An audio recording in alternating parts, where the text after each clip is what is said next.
नमस्कार दोस्तों, स्वागत है आपका आज के मुख्य समाचार में, जिसमें सबसे पहली और बड़ी खबर मैं आपको बताएंगे कि राहुल गांधी की ताकत और समर्थन को पचा नहीं पा रही बीजेपी। डीके शिव कुमार ने सजा को बताया साजिश। दूसरी खबर में जिक्र होगा कि आफत की बारिश से मौत पर राहुल गांधी ने जताया शोक, कार्यकर्ताओं से राहत कार्य में मदद करने की अपील।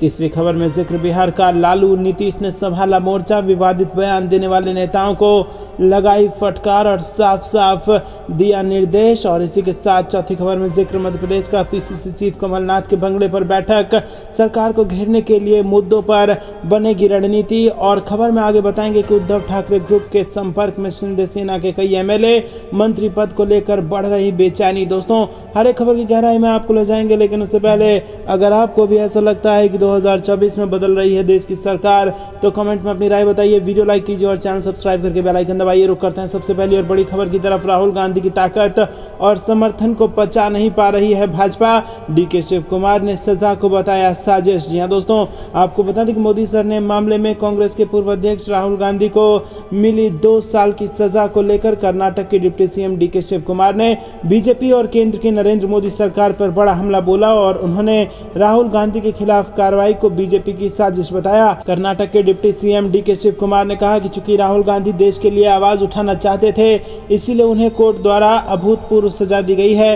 ये भाजपा नेताओं की राजनीतिक साजिश है। वो राहुल गांधी की ताकत और समर्थन को पचा नहीं सके। हमने कर्नाटक में सभी विधानसभा क्षेत्रों में जीत हासिल की जहां राहुल गांधी भारत जोड़ो यात्रा के दौरान चले थे। डीके शिव कुमार ने कहा कि कांग्रेस पार्टी के सभी सदस्य राहुल गांधी के साथ हैं और उनकी अयोग्यता के खिलाफ हैं। कर्नाटक के उप मुख्यमंत्री डीके शिव कुमार ने कहा कि हम उनका समर्थन करने के लिए एक मौन विरोध प्रदर्शन का आयोजन कर रहे हैं, क्योंकि वो देश के लिए अपनी आवाज़ उठा रहे हैं। दोस्तों, आपको बता दें कि कांग्रेस ने भाजपा पर राहुल गांधी को लोकसभा सदस्य के रूप में अयोग्य ठहराने के लिए घटिया चाल चलने का आरोप लगाते हुए घोषणा की है कि विरोध स्वरूप इसके कार्यकर्ता और नेता 12 जुलाई को हर राज्य की राजधानी में महात्मा गांधी की प्रतिमाओं के पास मौन सत्याग्रह रखेंगे।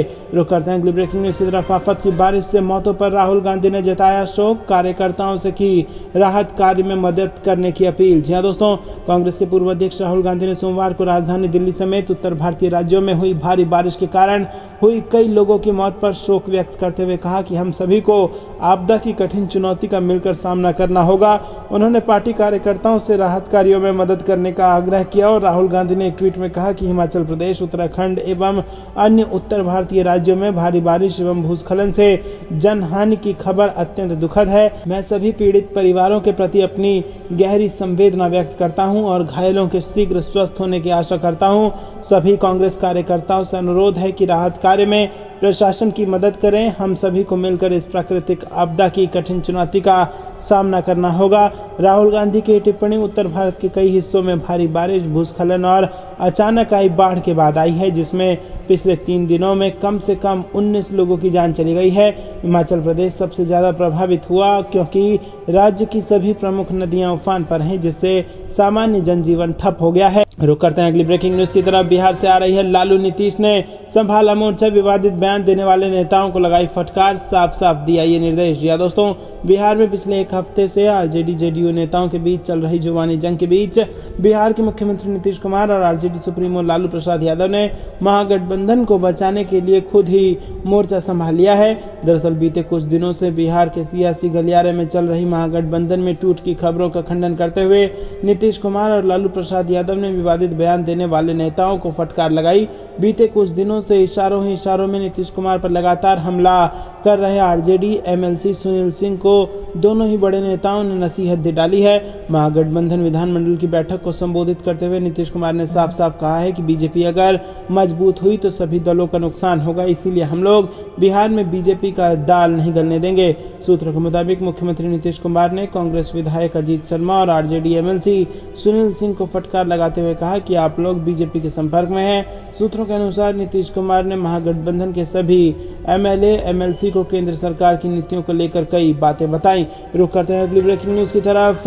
पीसीसी चीफ कमलनाथ के बंगले पर बैठक, सरकार को घेरने के लिए कई मुद्दों पर बनेगी रणनीति। जी हाँ दोस्तों, आपको बता दें कि मध्य प्रदेश विधानसभा सत्र के मानसून सत्र की शुरुआत शुरू होने जा रही है और इस सत्र में अनुपूरक बजट पेश किया जाएगा। इधर सरकार को घेरने के लिए विपक्ष रणनीति बनाएगा और रणनीति बनाने को लेकर प्रदेश कांग्रेस अध्यक्ष कमलनाथ के बंगले पर कांग्रेस विधायक दल की बैठक आयोजित की गई है। इधर विधानसभा अध्यक्ष ने भी शाम 7:30 बजे सर्वदलीय बैठक बुला ली है। विधानसभा के मानसून सत्र को लेकर विधानसभा अध्यक्ष गिरीश गौतम ने भी सर्वदलीय बैठक बुलाई है। दोस्तों, मध्य प्रदेश विधानसभा के मानसून सत्र 11 जुलाई से लेकर 15 जुलाई तक चलेगा।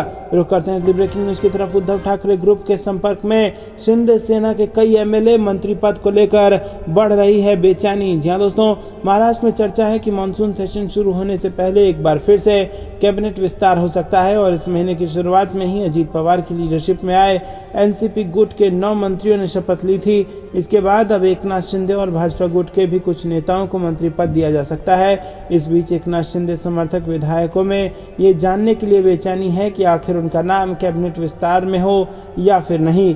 यही नहीं, कई विधायक तो पाला तक बदलने के मूड में हैं। सूत्रों का कहना है कि कुछ विधायक उद्धव ठाकरे सेना के भी संपर्क में हैं और यदि मंत्री पद नहीं मिला तो फिर उनके साथ जाने पर भी विचार कर सकते हैं। यही नहीं, एनसीपी के विधायकों में भी बेचैनी कम नहीं है और उन्हें इस बात की चिंता है कि आखिर कौन से विभाग उनको मिल पाएंगे।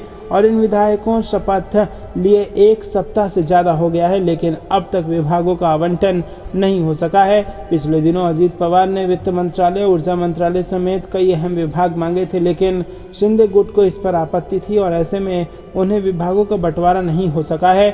और अब खबर है कि दिल्ली में भाजपा का हाई कमान इसे लेकर मंथन कर रहा है और अगले 2 से 3 दिनों में ही मंत्रियों को विभाग के बंटवारे और विस्तार हो सकते हैं। रुक करते हैं अगली ब्रेकिंग न्यूज की तरफ। दिल्ली के अध्यादेश पर सुप्रीम कोर्ट ने केंद्र को भेजा नोटिस, केजरीवाल सरकार ने अदालत में दी है चुनौती। जी हाँ दोस्तों, आपको बता दें कि दिल्ली में अधिकारियों की ट्रांसफर पोस्टिंग संबंधी केंद्र सरकार के अध्यादेश को दिल्ली सरकार ने संवैधानिक चुनौती देते हुए सुप्रीम कोर्ट में याचिका दाखिल की थी।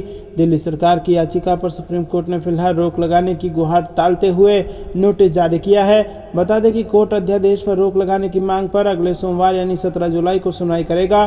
कोर्ट ने सुनवाई के दौरान स्टे नहीं दिया और आज सिर्फ नोटिस जारी किया है।